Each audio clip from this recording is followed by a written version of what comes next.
Hi, I'm Laura, and this is tropetrinitytrilogy. Today, I'll be reviewing Stalking Jack the Ripper by Kerri Maniscalco. Pew!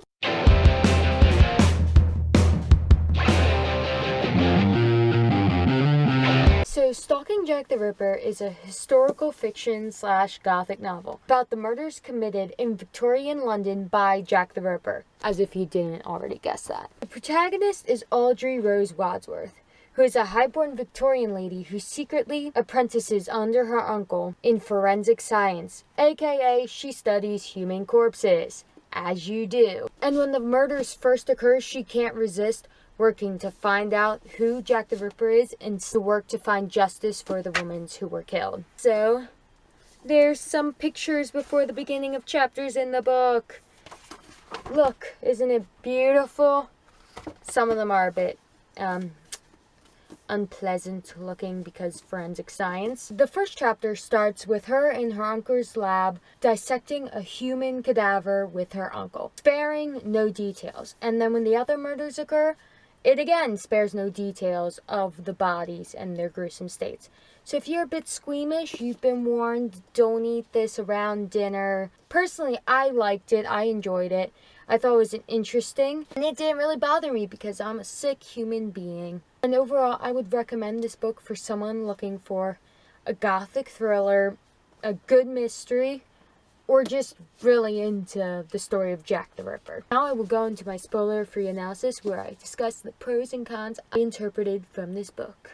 Cue analysis. One thing this book did that I probably liked in this book more than any other book I've read is the atmosphere.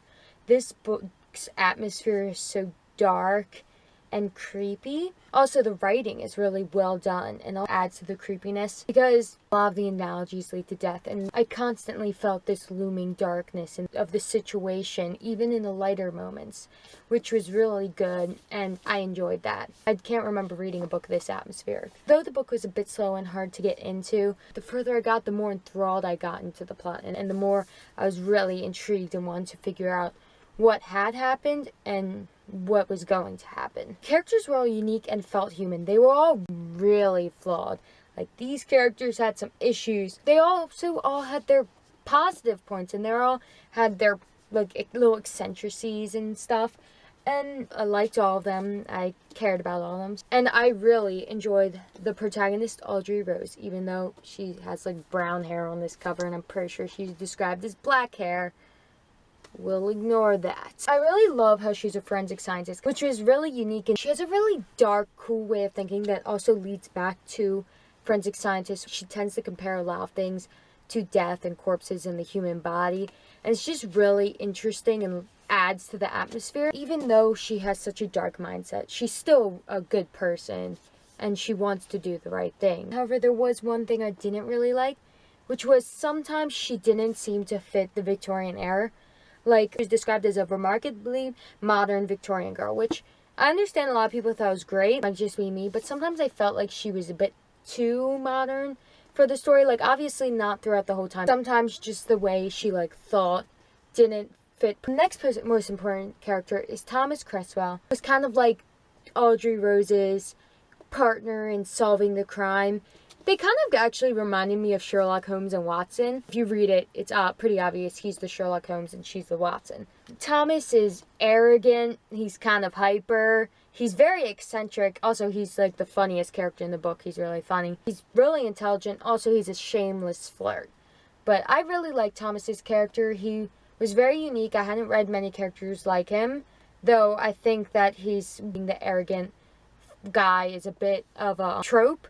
I haven't read any specifically like him. Now, when he's first introduced, the narrative slows down and it stops to describe how handsome he is, and I was just like, not again. And when they first interact, it's obvious she's attracted to him, but she's like, doesn't want to be because he's annoying, and I was like, this again. But then as it went on and when they interacted and they're all really funny, I actually got pretty into it. Like, at first I thought, oh, another one of those, but I actually really liked them together. I just really liked both characters. I really liked their interactions, and I got pretty into it. Almost all the rest of the cast is her family, which I really liked. I've said this before, but I really enjoy when books have family and discuss family, because I feel like most books kind of just have no family or absent family or just bad, useless family. Now, don't get me wrong, this family is really dysfunctional. Like, one of the most dysfunctional families I read, other than the ones that are just completely useless. But it's obvious that, well, at least most of them care about each other and love each other, and that they're trying their best. And I really enjoyed that because their relationships developed throughout the story and changed, and I really liked seeing that. And, like, honestly, at some point, I was, like, rooting more for family relationship than the romantic relationship, which is very rare for books. I was just like, oh my gosh, I hope you make up. Yeah, obviously, I really care about family, especially in books, because it's lacking. Each family member was unique. They had their own quirks, their own flaws, their own relationships. They weren't all the same. They weren't all getting along or all fighting. This is a mystery, so I'll tell you what I thought of the mystery. I'm not going to spoil it. So, to be honest, I guess the killer. It was a pretty well done mystery despite that. Because, to be honest, I guessed every character at one point. Now, the one character I was most guessed, I didn't have a motive or a reason for picking them. I was just like, I choose you, Pikachu. And then I was stuck on it. So even though I would change my opinion every once in a while, they were always like a sort of constant guess. And I was right. But even though that was true, when I actually like saw what they did and what their motivation was, and actually even just discovered it was them, I was like, oh my gosh. I was yelling at the book. My mom was in the office below me, and I was yelling at the book, and then when I came down, when I finished it, my mom was like, were you yelling? And I was like, yes, this book was so intense. And the foreshadowing was pretty well done. Like, it wasn't too much or too little. It was good tidbits sprinkled in there, and then it kind of like went back and told you some of the hints it had given. And the red herrings were all well done and had their reasons behind them. So it was a good mystery. I was really into it in the end, like that ending. So, great atmosphere, great writing, great characters, great mystery. Now time to complain. At one point, Audrey Rose and Thomas go to a funeral for one of the murdered women, saying that the people of London like teamed up together to pay for a proper funeral. And she commented, it's funny how people care once you're dead, but they don't really care when you're alive. It's true in some cases, but the problem is that the character, like her whole motivation, avenging the woman's death sort of thing. And she, like, whenever she meets a poor person, other than like one chapter, she's never really nice to them.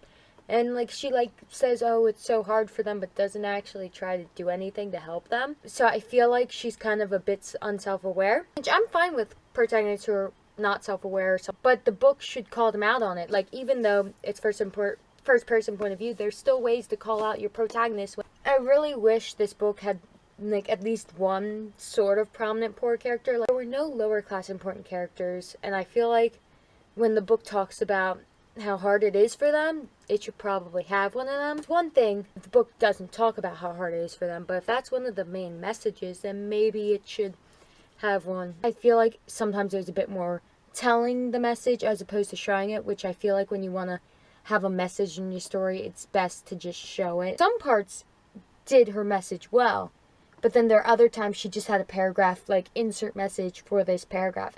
Though, one thing I think it does do really well, it humanizes the murder victims. It doesn't just treat them as, oh no, this body, we need it for evidence. Like, Audrey Rose, like, thinks about, like, what their lives were before. Some of them get backstories, and she really cares about what happened to them and feels bad for them.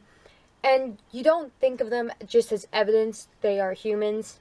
And I really like that. I think that was a good job at humanizing them. I checked Goodreads, and I think the second book is called Hunting Prince Dracula. I am definitely reading the sequel, because even though this book definitely does not need a sequel, I really like the characters. All the characters are great, and I'd love to see more of them and see how their relationships further develop. Overall, I really liked this book. It had a great atmosphere, great mystery, great characters, and again, I recommend this. It was really good. Don't forget to like and subscribe if you enjoyed this video and want more content. Later! Pew!